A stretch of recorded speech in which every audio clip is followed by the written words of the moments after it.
Hey, how's it going? So most people I know are what I call re-watchers. What I mean by this is that when most people find something they really like a movie, a TV show, a book, a video game, etc., they will re-watch or reread or re-experience that thing many, many times. For a lot of people, and in particular geeky people on my side of the personality spectrum, re-experiencing things can become a point of pride. You can brag that you've read the complete Harry Potter series 8 times, or that you've seen the Lord of the Rings movies so many times you can play all of the parts as you watch. And that's pretty cool, there's nothing wrong with that, and it's a big part of fan culture, but it's not the way that I like to consume media. Whenever I decide to rewatch or reread something, I'll inevitably get this feeling that I'm wasting my time and give up pretty early on, and I think generally having that feeling is a good thing. Here's my argument. There's more good media in the world than you could ever possibly consume in your lifetime, even if we took everything else out of your life, like eating and sleeping and, God forbid, productivity. You can never see all of the art or watch all of the movies or read all of the books or play all of the games before you die. There's just not enough time. So given that fact, why not at least try to consume some new thing every time to cast as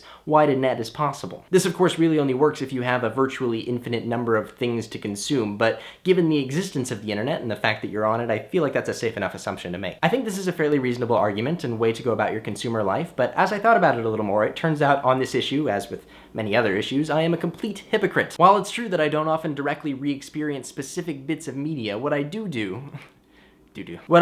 is re-experience nearly identical things. Video games are my most direct example, so on the surface I follow my rule and I will very rarely replay a game that I've already finished. But what I will do is quite happily play game after game that is nearly indistinguishable from the last. My favorite type of game is the kind where you kill things until they drop shiny, sharp objects that help you kill still more things that drop more shiny and sharp objects, until some credits roll and then I play the next game. Almost never do I gain anything from the experience. I'm simply reliving an experience that I enjoyed the first time. Life is the scarcest resource we have, and it seems a shame to squander so much of it on the same old thing. But there is a comfort in knowing everything that's going to happen next, and comfort can be very seductive. I think it's important to sometimes force ourselves to be uncomfortable. I'll see you next week.